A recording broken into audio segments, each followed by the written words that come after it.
And suddenly pandemic आ गया और lockdown लग गया। एक टाइम ऐसा आ गया था हमारी लाइफ के अंदर कि हमारे अकाउंट में सिर्फ ₹3.82 पैसा रह गए थे, ₹3.82।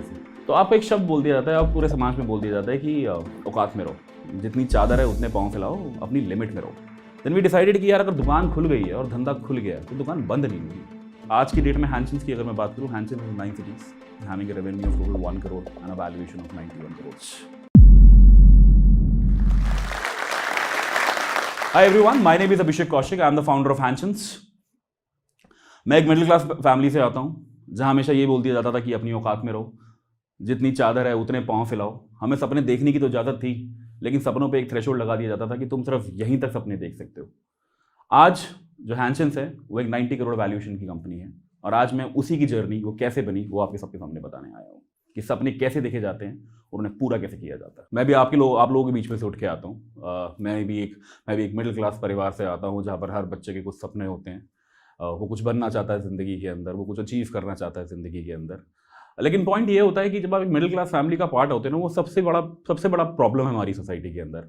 हम सबने एक शब्द सुना है, सबने एक स्टेटमेंट सुना है, मैंने तो बहुत सुना है कि जब भी आप कुछ करने की सोचते हो या जब भी आप कुछ किसी के सामने अपने ड्रीम्स को रखते हो कि मैं ये बनना चाहता हूँ या वो बनना चाहता हूँ, तो आपको एक शब्द बोल दिया जाता है, आप पूरे समाज में बोल दिया जाता है कि औकात में रहो, राइट।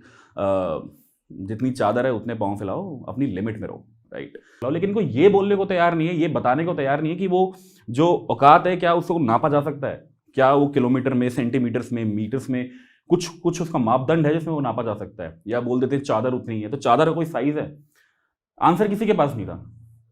तो मैं इसी आंसर की खोज में अपनी लाइफ में निकल पड़ा कि मैं ये तो देखूं जाके कि मेरी चादर कितनी बड़ी है। हिसार में एक छोटा सा शहर है हरियाणा का, हिसार में वहाँ पैदा हुआ और दिल्ली में मेरी पढ़ाई हुई। मेरे पिता दोनों गवर्नमेंट सर्वेंट थे। मेरे पिताजी टीचर थे और मेरी मॉम जो थी वो दिल्ली गवर्नमेंट में काम करती थी। एक टिपिकल मिडिल क्लास फैमिली, हंसी खुशी फैमिली। मेरी एक छोटी बहन है। जितने लिमिटेड सोर्स ऑफ इनकम होते हैं उसमें आपको बेस्ट देने की कोशिश करी जाती है। हर माँ बाप ये कहते हैं कि हमारे बच्चों को बेस्ट मिले। दिल्ली में मैंने पढ़ाई करी और मैं एक बहुत बड़ा, मैं कहता हूँ कि मैं बहुत ब्रिलियंट स्टूडेंट नहीं था, मैं एक नॉर्मल स्टूडेंट था कि मैं ये नहीं कहूँगा पास होने लायक, लेकिन हाँ ठीक ठाक एवरेज नंबर आ जाते थे। तो मुझे अक्सर क्लास से बाहर निकाल दिया जाता था क्योंकि मैं टॉकेटिव बहुत था। ये मेरी खूबी थी, हाँ, by the way, I take it as a positive thing. तो चलता रहा, लाइफ चलती रही। 12th के बाद my dad wanted me to become an engineer, my mom wanted to become a doctor. तो मैंने मेडिकल में एडमिशन लिया and I completed my medical degree. लेकिन पॉइंट ये था कि वो एक प्रेशराइज सिचुएशन थी मेरे लिए कि हाँ तुम्हें बनना है। मैंने मेडिकल करा, अपना प्रोफेशन कंप्लीट किया, लेकिन मेरे को भी पसंद नहीं था क्योंकि मेरी सोच, मेरा थॉट प्रोसेस बहुत अलग था कि मुझे एक्चुअली कि जो चीज़ समझ में नहीं, जो चीज़ पसंद नहीं आप कर तो लेते, लेकिन उसको कंटिन्यू करने का मन नहीं करता। एंड एग्जैक्टली मेरे साथ भी वही हुआ। जैसे ही मेरी मेडिकल की डिग्री फिनिश हुई तो आई वॉज अराउंड 23-24 और मेरी शादी हो गई 24 साल की एज में। 24 साल की एज के अंदर जब शादी हुई तो I was having no job in my hand. मेरे पास कोई नौकरी थी नहीं उस टाइम पे, क्योंकि मैंने जस्ट अपनी मेडिकल डिग्री कंप्लीट करी थी। और 25 साल की उम्र के अंदर फॉर्चुनेटली मैं एक बाप बन गया। अब जस्ट इमेजिन, जिसकी शादी 24 साल में हुई हो और 25 साल में वो बाप बन जाए। मतलब उस टाइम की उम्र में मेरी उम्र के लड़के ये सोच रहे थे, या मेरा फ्रेंड सर्कल ये सोच रहा था कि हम वीकेंड से कहाँ पार्टी करने जा रहे हैं, हम कौन से क्लब में जा रहे हैं, या हम MBA की प्रिपरेशन करेंगे, आगे ज़िंदगी बहुत बड़ी है, हम UPSC की तैयारियां करेंगे। वहाँ बैठ के मैं बच्चे की नापी चेंज कर रहा था।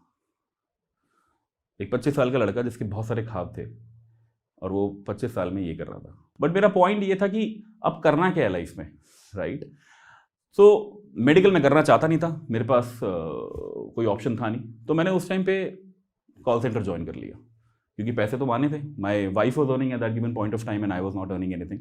तो I use to take money from my wife और मैंने कॉल सेंटर ज्वाइन कर लिया। कॉल सेंटर ज्वाइन करने के बाद अब आपको बताइए कि नाइट शिफ्ट्स होती हैं वहाँ पर। I started working in night shifts for continuously 3-4 months और 5 months I worked in the night shifts.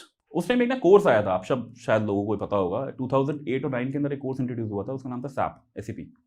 वो नया कोर्स था इंडिया में लोगों को पता नहीं था। तो वो कोर्स नया आया था, तो I decided to do that. मैंने फिर नौकरी छोड़ दी and then again everyone was against me कि अच्छी खासी चलती चलाई नौकरी थी, वो तुमने छोड़ दी, वो पैसे भी आने बंद हो गए, तुम करोगे क्या ज़िंदगी के अंदर। But at that given point of time कि मुझे ऐसा लग रहा था कि यहाँ मेरा कुछ हो सकता है, इफ आई डू SAP कि समथिंग कैन हैपन। मैंने ACP का अपना कोर्स कंप्लीट किया 4 महीने, लेकिन वो जो मैंने ACP का कोर्स किया वो पूरे मन के साथ किया, I would be honest in saying that. And after SAP I landed a job of sales and business development manager in a company. अब यहाँ से शुरू होती है जर्नी एक कॉलेज लड़के की एक को फाउंडर तक। मैंने 2009 के अंदर SAP करके एक कंपनी को ज्वाइन किया, वहाँ मैंने 3 साल काम किया। And then again I landed into a job of a Japanese company in Gurgaon. और वहाँ से मुझे पिक किया एक कंपनी ने, जो आप लोग सब जानते हैं, उस कंपनी का नाम था टाटा। टाटा ने मुझे बिजनेस डेवलपमेंट के रोल पे लिया and I join them. After performing for 6 months, I was rather than getting promoted to GM, I got straight away promoted to AVP। I will be honest, आप लोगों को विश्वास नहीं होगा, मुझे आज तक नहीं होता विश्वास that I was the youngest vice president in Tata. Tata के बाद I after getting promoted to vice president, I got promoted as a country head. I was taking care of Asia Pacific geography. Tata के बाद कंट्री हेड की position थी। Country head में I work there for 3 years। I was taking care of Asia Pacific geography. पूरा world घूमा, हर जगह घूमा। और उसके बाद जब सब कुछ ठीक चल रहा था, again I would like to repeat the sentence again कि मुझे कंफर्टेबल जोन जो है वो पसंद नहीं है। I would really like to come out of my comfortable zone. फिर पैंडेमिक हिट हुआ, we were all working from home. तो एक दिन बैठे बैठे मैंने रियलाइज किया कि यार कि टाटा के अंदर if I can take a portfolio from 4.5 crores to 450 crores value 18 घंटे काम करके, why can I do it for myself? मैं अपने लिए खुद क्यों नहीं कुछ कर सकता? तो I thought that let's start something in food delivery. जो पैसा कमाया था, मेरी जो को फाउंडर है मेरी डिम्पी दीवान, उससे मेरी बात हुई and we decided to start something of our own. जितना पैसा था वो सब टेक्नोलॉजी प्लेटफॉर्म पे सब बनाया, सब कुछ लगा दिया। सारी जिंदगी की जो कमाई थी 25, 30, 40, 50 लाख जो भी था वो सब उसमें लगा दिया। लेकिन ये जर्नी इतनी आसान है नहीं जो हमें लगती है, राइट? चैलेंजेस तो आते ही हैं। एंड सडनली पैंडेमिक आ गया और लॉकडाउन लग गया। अब जरा सोच के देखिए कि आपने 40 लाख रुपए लगा दिए, उसको कुछ पता नहीं है, उस प्लेटफॉर्म को कोई यूज़ नहीं कर रहा है, आप करोगे क्या? बहुत जो छोटी मोटी टीम थी वो तो हायर कर ही ली थी हमने, तो हम ये सोच रहे थे कि क्या करें क्या ना करें। तो सडनली जब पैंडेमिक हुआ तो हमारे पास एक अपॉर्चुनिटी निकल के आई कि किसी एक रेस्टोरेंट ऑनर ने हमें बोला कि क्या आप मेरे लिए कोविड पेशेंट्स को फूड पहुंचा सकते हैं। हमारे पे 2-3 राइडर 4 राइडर्स थे ही, तो वी थॉट कि यार चलो ठीक है, अब something is better than nothing, because staff hire कर लिया, पैंडेमिक लॉकडाउन लग गया, लेकिन स्टाफ तो हायर कर लिया, सैलरी तो दे ही रहे हैं उनको। लेकिन एक्चुअली क्या था, लॉकडाउन में एक चीज़ अलाउड थी कि एसेंशियल सर्विसेज अलाउड थी, राइट? आप food, grocery, medicine were allowed. तो किसी ने बोला कि आप मेरे लिए फूड डिलीवर करा सकते हैं, तो हम लोग बोला ठीक है, let's start it. And I guess एक अपॉर्चुनिटी जो होती है ना, एक अपॉर्चुनिटी जो आपको मिलती है मार्केट से, वो आपकी कंपनी का पूरा शेप बदल सकती है। और वहाँ से हमने क्लाउड किचन्स पे हमने कोविड पेशेंट्स को फूड सप्लाई करना शुरू किया। ये कोविड पेशेंट्स वो थे जो उस टाइम पे इतना बड़ा ट्रॉमा बना दिया था, साइकोलॉजिकल ट्रॉमा बना दिया था कि अगर किसी के घर में कोविड हो गया तो उसके घर वाले उससे बात नहीं करते थे, उसको क्वारंटीन कर देते 14 दिन के लिए। वो जो साइकोलॉजिकल ट्रॉमा से वो गुजरता था। लेकिन उसमें एक अपॉर्चुनिटी ये थी कि एक कोविड पेशेंट को 3 टाइम खाना चाहिए होता है, ब्रेकफास्ट, लंच एंड डिनर। तो एक हमारा एक राइडर 3 ऑर्डर डिलीवर करा था एक ही कस्टमर से। I guess that was an opportunity.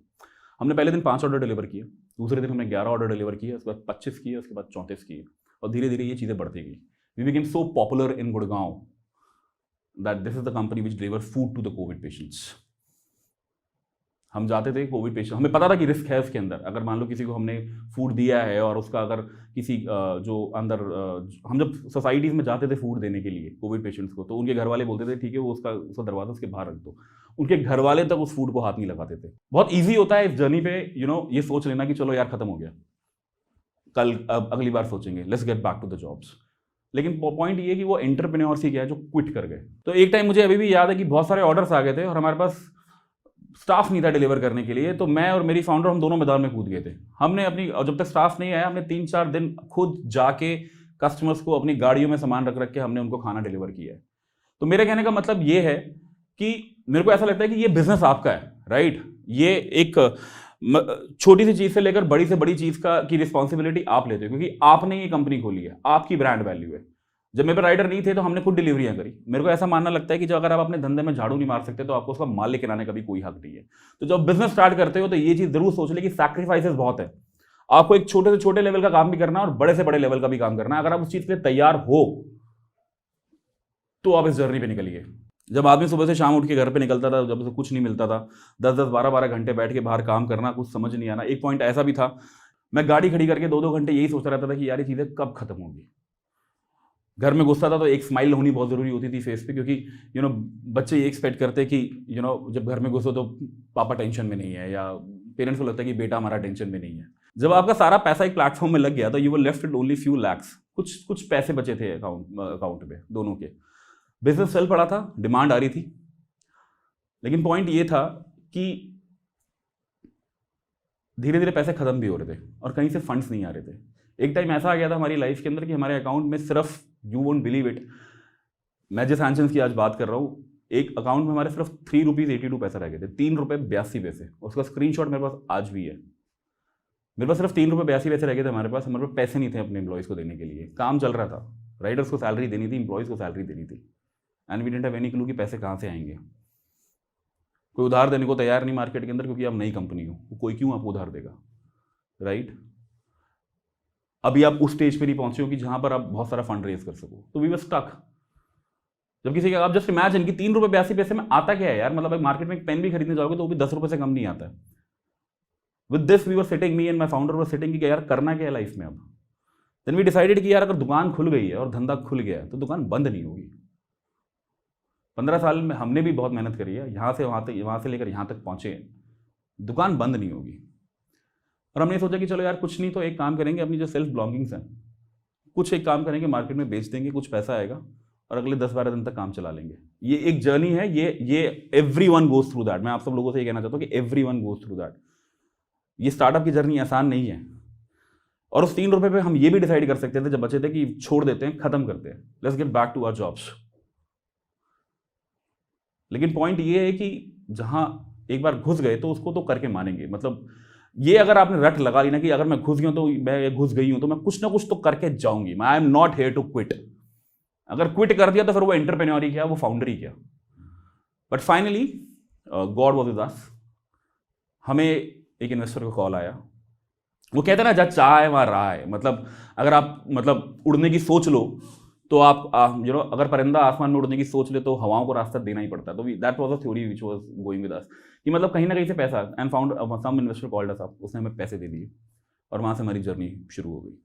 That was the first seed round what we picked. मैं टाटा में था, मैं कंट्री हेड की पोजीशन पे था। मेरा एक बहुत हैंडसम पैकेज था जो लोग एक्सपेक्ट करते हैं। मैं बिजनेस क्लास में ट्रैवल करता था, एयरपोर्ट पर उतरता था, गाड़ी खड़ी रहती थी, आदमी खड़ा रहता था लेके बोर्ड, 5 स्टार होटल्स में रुकता था, मीटिंग्स करता था, पूरा वर्ल्ड घूमता था, राइट? एक वो लाइफ ही मैंने जी है। और एक ये लाइफ थी as an entrepreneur, as a founder, जिसने मुझे अर्श से फर्श पे लाके पटक दिया था, मतलब आसमान से ज़मीन पे लाके पटक दिया था, राइट? तो बहुत सारे सैक्रिफाइसेस है इसमें। आपके पास पैसे नहीं होते, वो एक अलग फैक्टर है। आप मेंटली टूट जाते हो, वो एक अलग बात है। आप इमोशनली, फिजिकली वीक हो जाते हो, राइट? फिर समाज का प्रेशर, सोसाइटी का pressure, you have to go through everything. और सबसे बड़ी बात कि आपके अलावा कोई समझता नहीं है इस चीज़ को। एक टाइम ऐसा भी था कि जब मैं सुबह काम पे निकलता था, 12-12 घंटे काम करता था बैठ के, और कुछ नहीं निकलता था, कोई सोल्यूशन नजर नहीं आता था कि करना क्या है। और आप अंदर ही अंदर इतने घुटते चले जाते हो इन चीज़ों को लेके। बट एक जर्नी है ये एक हर फाउंडर, हर को फाउंडर, हर एंटरप्रेन्योर इस पार्ट से गुजरता है। अगर आप इस चीज़ के लिए रेडी हो तो आप थिंक अबाउट स्टार्टअप। अगर आप, मेरा कहने का मतलब है कि everyone can become an entrepreneur. Point ये है कि जब मेरे जैसा इंसान एक बैक बेंचर बन सकता है, जिसकी कोई बी स्कूल की डिग्री भी नहीं थी, जो टाटा का कंट्री हेड बना और हैंशंस का फाउंडर है, तो आई गेस आप लोग भी बन सकते हो। आज की डेट में हैंशंस की अगर मैं बात करूँ, हैंशंस is 9 cities. We deliver 60,000 orders per month. We are in 9 cities, having a revenue of total 1 crore and a valuation of 91 crores. So this is the story of Hansons for the past 8 months.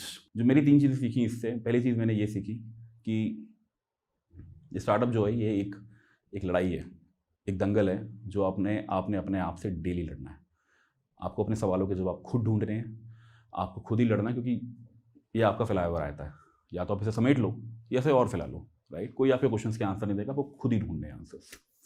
Second thing, मेरे लिए मैं ये सोचता हूँ कि मेरे लिए असली चैंपियन वो नहीं है जो एक रिंग में लड़ता है या एक कन्फाइंड एनवायरनमेंट में लड़ता है। मेरे लिए असली चैंपियन वो है जो ज़िंदगी में अपने हालातों से भिड़ जाता है, अपनी ज़िंदगी से भिड़ जाता है और उसे हराता है।